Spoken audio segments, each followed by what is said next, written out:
नमस्कार, स्वागत है आपका देश के नंबर 1 बिजनेस चैनल जी बिजनेस में। मैं हूं दीपक डोभाल। वक्त तो चला है बुलेटिन का। 40 खबरें अगले आधे घंटे में कोरोना वायरस से जुड़ी हुई, मार्केट और बाजार के अपडेट भी, और देश और दुनिया की बाकी खबरें भी। शुरू करते हैं।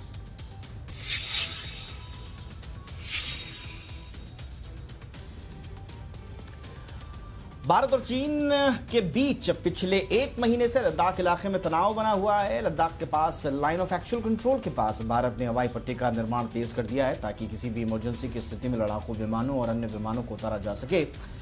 इसके अलावा बोफोर्स आर्टिलरी की तैनाती भी की जा रही है। LAC के पास चीन ने भी कई तरह का निर्माण कर लिया है और कई तरह के हथियारों की सप्लाई बढ़ा दी है।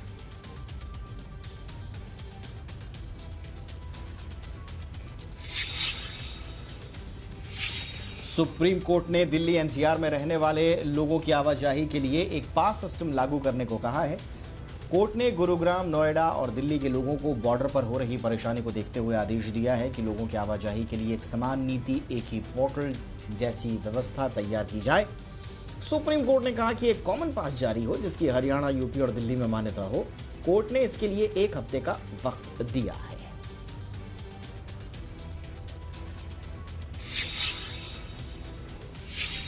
दिल्ली की सीमाएं सील होने की वजह से लोग इलाज कराने भी नहीं आ पा रहे हैं। इस पर दिल्ली हाई कोर्ट ने कड़ा फैसला सुनाया है। कोर्ट ने दिल्ली सरकार से कहा है कि जो लोग इलाज करवाने के लिए दिल्ली आना चाहते हैं उन्हें सरकार ना रोके और इसके बारे में नोटिफिकेशन भी जारी करे। और दिल्ली सरकार ने हाई कोर्ट को बताया कि जिन लोगों को इलाज कराने के लिए दिल्ली आना है उनको ई पास दिए जा रहे हैं। जिन्हें इलाज कराना है और जरूरी काम से आना है उन्हें दिल्ली आने की मनाही नहीं है।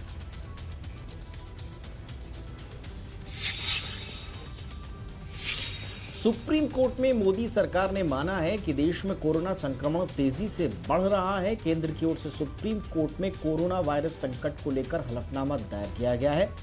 केंद्र ने अपने हलफनामे में माना कि देश में कोरोना वायरस संक्रमितों की संख्या लगातार बढ़ रही है। ऐसे में देश में बड़ी संख्या में मेकशिफ्ट अस्पतालों को बनाना होगा।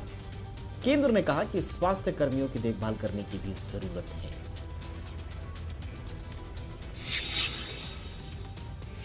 प्रधानमंत्री नरेंद्र मोदी ने आज ऑस्ट्रेलिया के प्रधानमंत्री स्कॉट मॉरिसन के साथ अपने पहले वर्चुअल शिखर सम्मेलन में हिस्सा लिया। उन्होंने अपने समकक्ष मॉरिसन को एक बार फिर से भारत आने का न्योता दिया। स्कॉट मॉरिसन का पिछले 5 महीने में 2 बार भारत का दौरा टल चुका है। ऑस्ट्रेलिया IPM ने बातचीत के दौरान कहा कि अगली बार हमें भारत आने का मौका मिलेगा, हमें भी मोदी हग और गुजराती खिचड़ी का स्वाद चखने का मौका मिलेगा।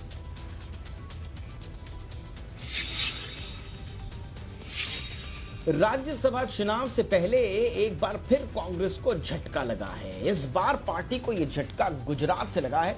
19 जून को राज्यसभा की 4 सीटों के लिए मतदान होना है। इस बीच करजन विधानसभा क्षेत्र के कांग्रेस विधायक अक्षय पटेल और जीतू चौधरी ने अपने पद से इस्तीफा दे दिया है। इससे पहले मार्च में गुजरात कांग्रेस के 5 विधायकों ने इस्तीफा दिया था। इसके बाद कांग्रेस के विधायकों की संख्या 68 हो गई थी। 182 सदस्यीय राज्य विधानसभा में सत्तारूढ़ भाजपा के पास 103 विधायक हैं।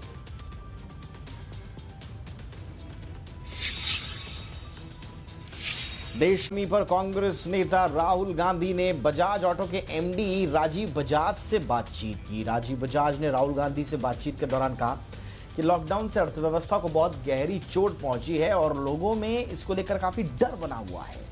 सभी के लिए ये नया माहौल है, हम इसमें ढलने की कोशिश कर रहे हैं। जो लोग इसे झेल सकते हैं वो कोशिश कर रहे हैं, लेकिन इस बीच कारोबार के साथ काफी कुछ हो रहा है।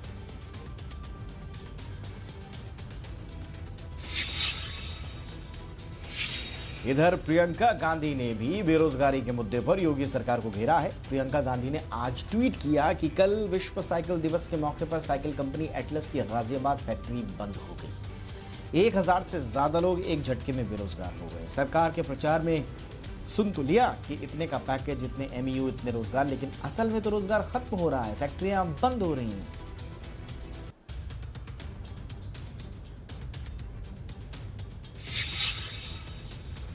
कोरोना संकट से जूझ रहे भारत में पिछले 24 घंटे में पहली बार 9000 से ज्यादा संक्रमित मरीज मिले हैं।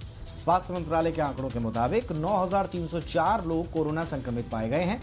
इस दौरान 260 लोगों की जान भी गई है, जिससे अब मरने वालों की संख्या 6075 पहुंच गई है।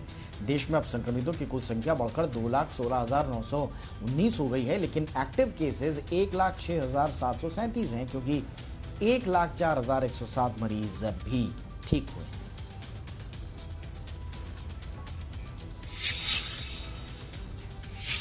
प्रधानमंत्री नरेंद्र मोदी की सुरक्षा के लिए 2 विशेष विमान बोइंग 777 अमेरिका में बनकर तैयार हो गए हैं। इन दोनों विमानों के सितंबर के अंत तक भारत पहुंचने की उम्मीद है। नए विमानों से पीएम मोदी की सुरक्षा जमीन के साथ ही हवा में भी अभेद्य हो जाएगी। इन सुपर जेट में अमेरिकी राष्ट्रपति डोनाल्ड ट्रंप की तरह से सुरक्षा उपाय किए गए हैं। इस विमान को इस तरह से तैयार किया गया है कि इससे किसी भी तरह की मिसाइल का भी असर इस पर न हो।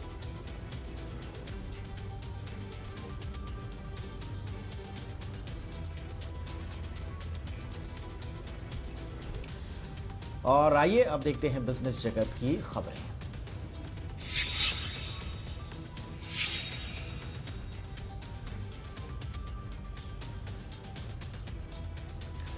6 दिनों की शानदार तेजी के बाद आज बाजार गिरावट के साथ बंद हुए हैं। सेंसेक्स 129 अंक और निफ्टी 32 अंक की गिरावट के साथ बंद हुआ है। आज के कारोबार में सेंसेक्स के 30 में से 15 शेयरों में बिकवाली देखने को मिली, जबकि निफ्टी के 50 में से 26 शेयरों में बिकवाली हावी रही। वहीं बैंक निफ्टी के 12 में से 11 शेयर गिरकर बंद हुए।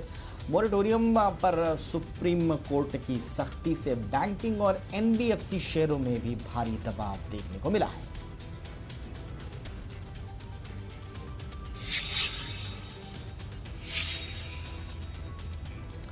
आज के कारोबार में प्राइवेट बैंक, रियल्टी और फाइनेंशियल सर्विसेज शेयरों को छोड़कर निफ्टी के सभी सेक्टोरल इंडेक्स हरे निशान में बंद हुए हैं। निफ्टी का realty index 0.2%, private bank index 3%, financial services index 2.64% गिरकर बंद हुआ है। आज चढ़ने वालों में वेदांता, भारती एयरटेल, टेक महिंद्रा और विप्रो शामिल रहे, जबकि गिरने वालों की अगर बात करें तो Asian paints, Bajaj finance, HDFC, Kotak Mahindra ये प्रमुख रहे।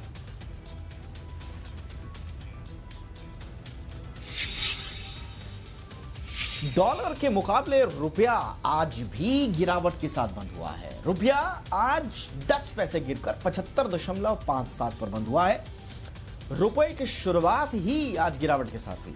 रुपया कल 75.47 पर बंद हुआ था, आज 75.62 पर खुला। इंट्राडे के दौरान रुपया 75.38 की ऊंचाई तक पहुंचा और 75.62 का निचला स्तर भी छुआ।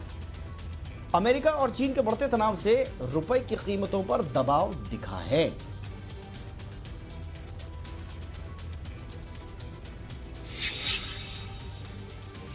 ब्रिटेन की स्टैंडर्ड लाइफ एचडीएफसी लाइफ में अपने 4 करोड़ शेयर यानी कि करीब 2% हिस्सा बेचेगी। यह शेयर बिक्री ब्लॉक डील के जरिए होगी। इस डील के जरिए कंपनी 1960 करोड़ रुपए जुटाना चाहती है। इस ब्लॉक डील 490 से लेकर 501 रुपए 35 पैसे पर होने की संभावना है ये डील। और डील के बाद स्टैंडर्ड लाइफ का जो हिस्सा है वो 2% घटकर 10.27% हो जाएगा। स्टैंडर्ड लाइफ ने पिछले साल जनवरी में भी एचडीएफसी लाइफ में 15% हिस्सेदारी बेच दी थी।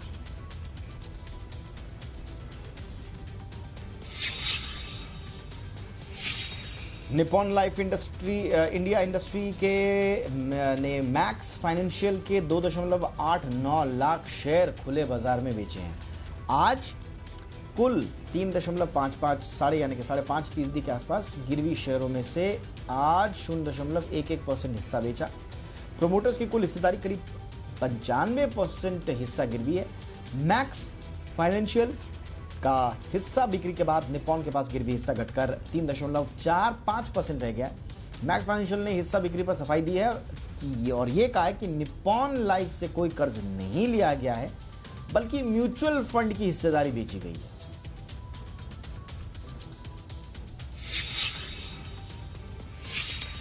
केंद्र सरकार ने अल्कोहल युक्त सैनिटाइजर के एक्सपोर्ट को मंजूरी दे दी है। सरकार ने 6 महीने को बैन लगाया था, इसे अब हटा लिया गया है। इससे क्या होगा कि विदेशी बाजारों में भारी मांग से सैनिटाइजर बनाने वाली जो कंपनियां हैं भारतीय, उनको फायदा होगा। इथेनॉल के पर्याप्त स्टॉक की वजह से सैनिटाइजर उत्पादन में कंपनियां जुटी हुई हैं। घरेलू स्तर पर कोई दिक्कत नहीं है। उत्तर प्रदेश करीब 87 मैन्युफैक्चरिंग यूनिट सैनिटाइजर का उत्पादन कर रही है। अब तक यूपी की चीनी मिलों ने 90 लाख लीटर उत्पादन किया।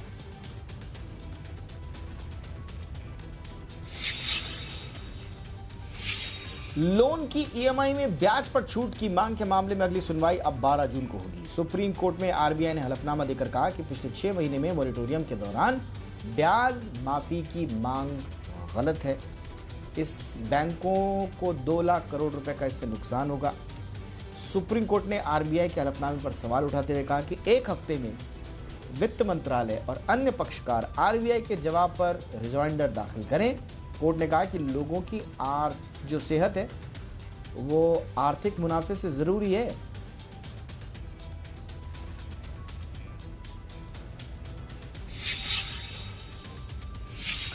अडानी ग्रुप ने 2019 में 6 सरकारी एयरपोर्ट्स के लिए बोली लगाई थी, लेकिन अब ये ग्रुप एयरपोर्ट के टेकओवर के लिए वक्त मांग रहा है। मीडिया रिपोर्ट्स के मुताबिक अडानी ग्रुप सरकार से ये मांग कर रहा है कि अहमदाबाद, लखनऊ, मैंगलोर ये 3 एयरपोर्ट्स के लिए टेक ओवर की डेडलाइन बढ़ा दी जाए। अडानी ग्रुप ने फरवरी 2020 में 3 एयरपोर्ट्स के ऑपरेशंस, डेवलपमेंट और मेंटेनेंस के लिए एग्रीमेंट पर साइन किया था।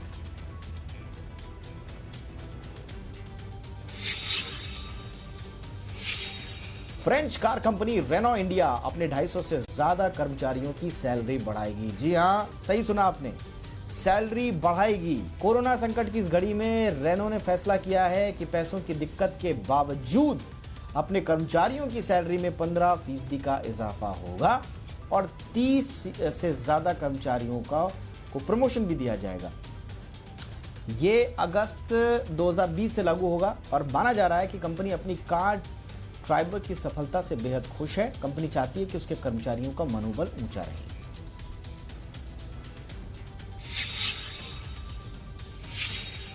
सैमसंग ने आज अपना नया स्मार्टफोन गैलेक्सी A31 लॉन्च कर दिया है। इस फोन में 4 रियर कैमरा सेटअप दिए गए हैं। इस फोन की शुरुआती कीमत 21,999 रुपए है। इसके फीचर्स बताते हैं आपको। इसमें 6.4 इंच का full HD plus super AMOLED display है, 5000 mAh की बैटरी है, 15 वॉट का फास्ट चार्जर सपोर्ट के साथ ये आएगा फोन। और इसके अलावा सेल्फी के लिए 20 मेगापिक्सल का फ्रंट कैमरा है। और कहां से मिलेगा ये भी बताते हैं। Amazon और फ्लिपकार्ट पर ये आज से मिल रहा है।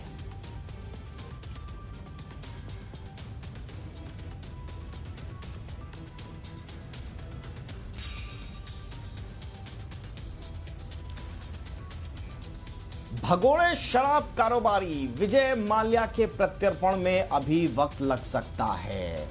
भारत में ब्रिटिश उच्चायोग के प्रवक्ता ने बताया कि ब्रिटिश कानून के तहत प्रत्यर्पण तब तक नहीं हो सकता जब तक सभी कानूनी मुद्दों को सुलझा न लिया जाए। यह मुद्दा काफी गोपनीय है, इसलिए फिलहाल इस बारे में कुछ नहीं कहा जा सकता। हम अभी ये नहीं बता सकते कि इसमें कितना समय लगेगा। हम कोशिश कर रहे हैं ये मसला जल्द सुलझाया जाएगा। तो ये भारत में ब्रिटिश उच्चायोग के प्रवक्ता का बयान है।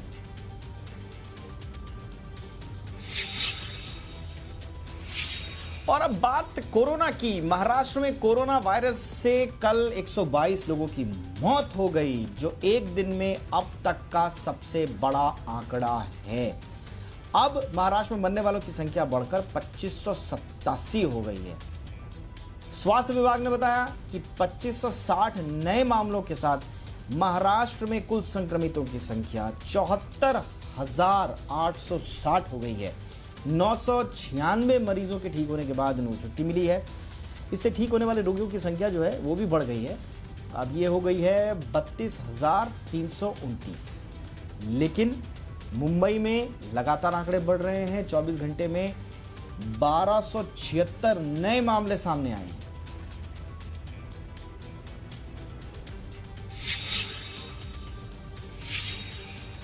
और इस बीच महाराष्ट्र सरकार ने जो गाइडलाइंस जारी की थी उसके मुताबिक आउटडोर एक्टिविटीज पर परमिशन है। 3 जून से ही इसकी इजाजत थी, लेकिन निसर्ग तूफान की वजह से रोक लग गई थी। अब मिशन बिगिन अगेन, ये था लोगो, मिशन बिगिन अगेन महाराष्ट्र सरकार का मोटो जो था। इसके मुताबिक साइकिलिंग, जॉगिंग, रनिंग को खुली जगहों पर शुरू करने की इजाजत है। प्लेग्राउंड और सोसाइटी गार्डन में सुबह 5 बजे से लेकर शाम 7 बजे तक आउटडोर एक्टिविटीज की जा सकती है, लेकिन किसी भी तरह की ग्रुप एक्टिविटीज पर रोक लगी हुई है।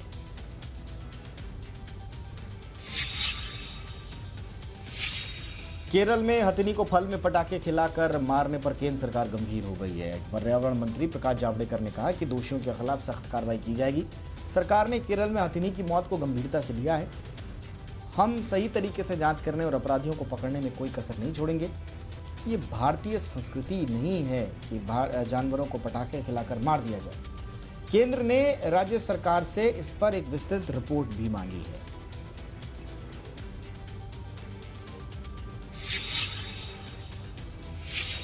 चक्रवाती तूफान निसर्ग के बाद महाराष्ट्र में झमाझम बारिश हो रही है और मुंबई में कल रात से बारिश का सिलसिला शुरू हो गया था। बारिश की वजह से जगह जगह जलभराव हो गया है। मौसम विभाग ने अगले 24 घंटे के दौरान मध्य प्रदेश, छत्तीसगढ़ भारी बारिश की संभावना जाहिर की है।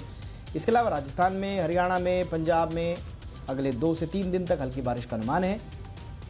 राजस्थान, उत्तर प्रदेश समेत कई मैदानी इलाके और जो इससे आसपास के लगते हुए राज्य हैं उनमें हल्की बारिश दर्ज हुई है।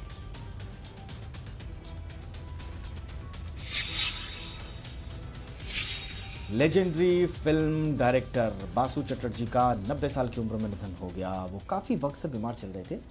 बासुदा ने छोटी सी बात, रजनीगंधा, खट्टा मीठा, एक रुका हुआ फैसला और चमेली की शादी ऐसी बेहतरीन फिल्में दी हैं। जिस दौर में पर्दे पर एंग्री यंग मैन और लार्जर देन लाइफ हीरो की छवि धूम मचा रही थी, उस दौर में बासु चटर्जी ने मध्यम वर्गीय साधारण नायक को लोगों का हीरो बनाया। फिल्म दुर्गा के लिए उन्हें नेशनल फिल्म अवार्ड भी मिला था।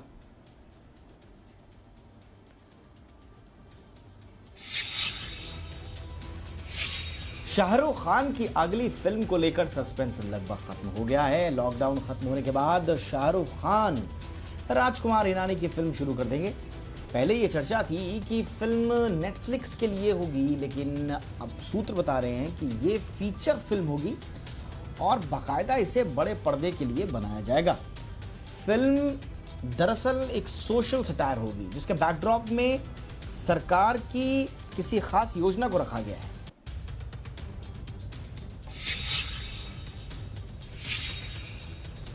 एक्ट्रेस विद्या बालन ने जेसिका लाल हत्याकांड के दोषी मनु शर्मा की रिहाई पर रिएक्शन दिया है। विद्या बालन ने कहा कि हम ऐसे लोगों की जगह हमें लगता है कि ऐसे लोगों की जगह सिर्फ जेल में होनी चाहिए, लेकिन हम सिर्फ उम्मीद कर सकते हैं कि वाकई में उसका दिल अब बदल गया हो।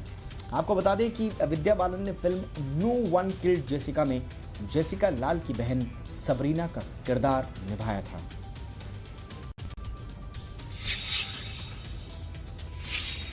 और भारत के लिए एक और गर्व भरा मौका आया है। बाफ्टा यानी British academy of film and television arts के चेयरपर्सन चुने गए हैं प्रोड्यूसर कृष्णेंद्र मजूमदार। जी हाँ, वो अगले 3 साल तक इस पद पर बने रहेंगे। ब्रिटिश अकेडमी अवार्ड्स के 73 साल के इतिहास में ऐसा पहली बार हुआ है जब कोई भारतीय इसका चेयरपर्सन बना हो। यही नहीं, अकेडमी के पिछले 35 सालों के इतिहास में वो सबसे कम उम्र के अध्यक्ष भी होंगे।